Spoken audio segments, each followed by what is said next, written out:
How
you doing, YouTube? Yeah, a little bit of Kelly Green Brewing review time in the form of their Cambium. I think that's what we got going on here. This is a collaboration with Ludnam Brewing Company, and it's a mixed fermentation wild ale with aged hops, which comes through very, very expressive and very fun in this beer, and we'll get to that in a second. New Jersey grown rye and Munich malt, leaves, and foraged birch and hickory bark. Okay, fermented and aged in wine barrels with our house culture. It's 7% alcohol by volume. Kelly Green Brewing. I've done a couple of their beers before. They actually come courtesy of Ed. Ed that works down there at Kelly Green. He's quite the guy.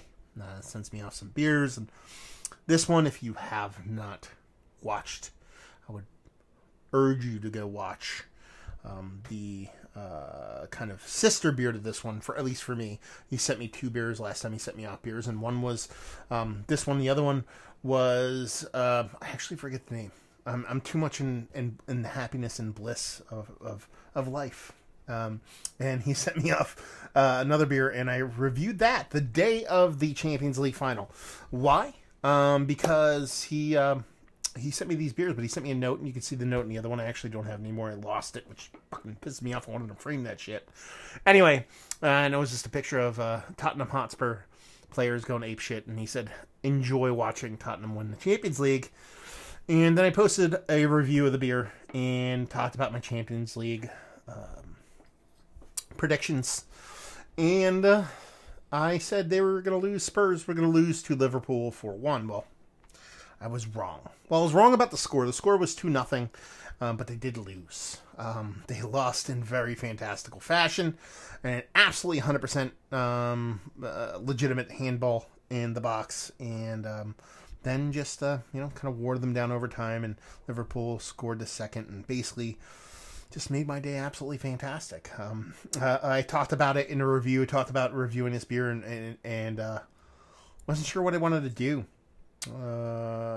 Talked about waiting till afterwards and either kind of crying to my beer or gloating. And I was going to do a gloating video where I just sat what I just did for you for, I don't know how long I did that for, but just do that for 5 hours, me sipping on this beer. But I couldn't do that because it wouldn't be fair to Kelly Green. I wouldn't be able to actually review the beer. Ed does not own a brewery, so I will not hold Kelly Green responsible for the ills of their employees. Anyway, let's dive into the beer. It's all in good fun. That's the thing about it. Like, Ed was such a good guy in general, but the fact that he decided to bust my balls with that letter when he sent these beers off makes me like the dude infinitely more. So, anyway, let's dive into beer. So, obviously, I've drank it already. It's a mixed culture, mixed fermentation, wine barrel aged beer with a lot of bits and pieces going on. You're talking about, you have kind of tree bark going on in this thing. You have aged hops, which is almost, that's the thing so many people get wrong with a lot of these kind of mixed fermentation, kind of green bottle beers. They don't use the proper aged hops. What was the last one that was in there they're talking about? It was rye. Rye and Munich malts. I could definitely get that in there. Let's dive into the nose. Like, I haven't cracked into this thing, but we'll dive into what we got.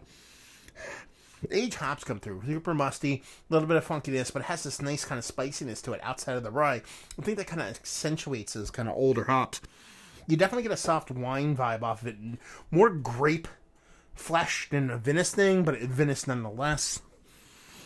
And it's soft, it's gentle, but it has this kind of richness to it, this fatness to it, that's somewhere outside of a lot of mixed culture beers. Have these kind of sprightliness to it and vibrance to it. There's a little bit more hefty, a little bit more kind of dense to it, which I kind of appreciate. As far as the taste,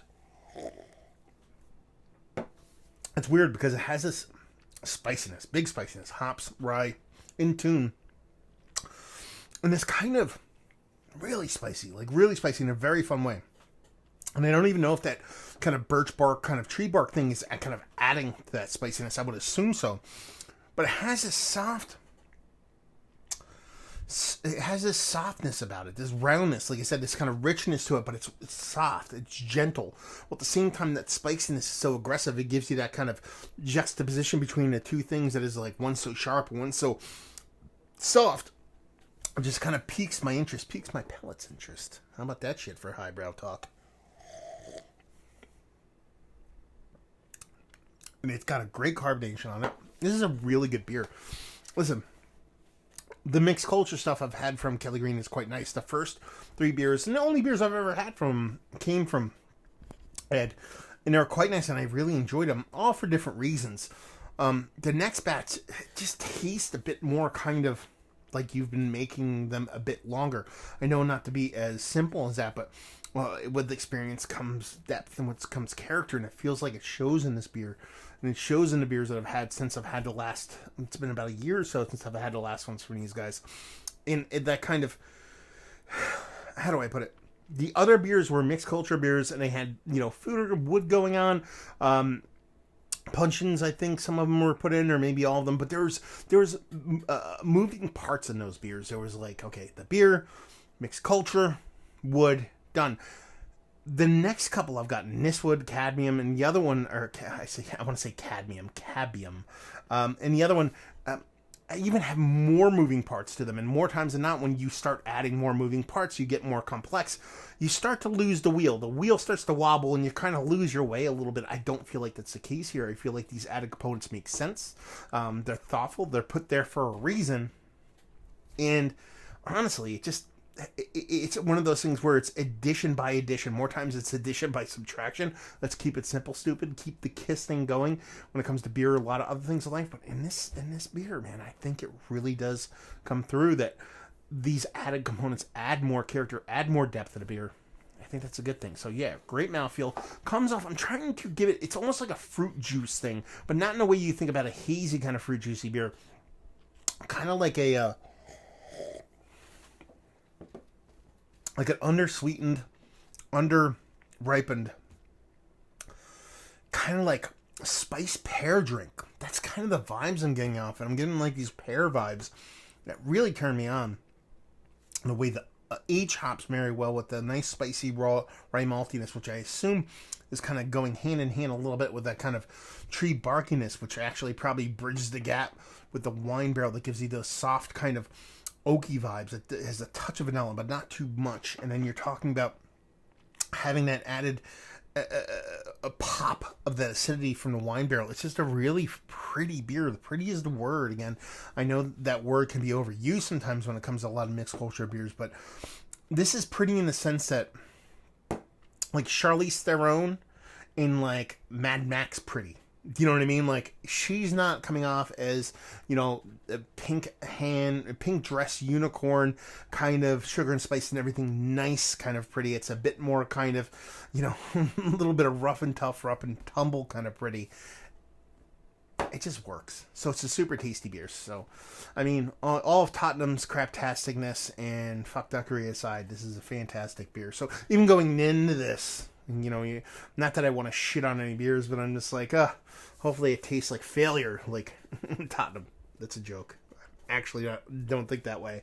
But it's good. This is a good beer. I can't wait to visit there. It's just decently far enough away from me not to be able to get down there, but I gotta get down there soon because the beers are fun. So, anyway, let's talk about it. Is it one of the better mixed culture saisons I've had as of late? I called it saison. Did they call it saison? But mixed fermentation wild ale, they called it. I call it more saison than anything else. It doesn't come off crazy wild. At least what most people think of when they think of a wild ale. But it's one of the mixed culture beers that I've had as of late.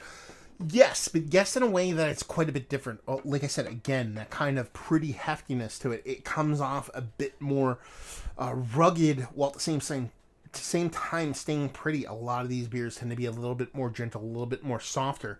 This has a bit of kind of fight in her, while at the same time being that pretty kind of beer. Value and availability. It was sent to me. I believe their stuff is brewery only, and leave you with, if you like what, will you like this? If you like mixed culture beer, but you want something a bit more, you like a lot of moving parts, but makes sense. You like green bottle beers, you love the arsenal, you like winning, and you mind the gap. So there you go. Hopefully you guys enjoyed our review. If you did anywhere in between, down there if you want to talk about it. Massive Beers if you want to check me out doing the social media stuff. Beer Massive if you want to check me out doing the podcasting stuff. And hopefully you guys enjoyed our review. Hopefully you're the greatest team the world has ever seen. And hope we'll see you next time. Cheers.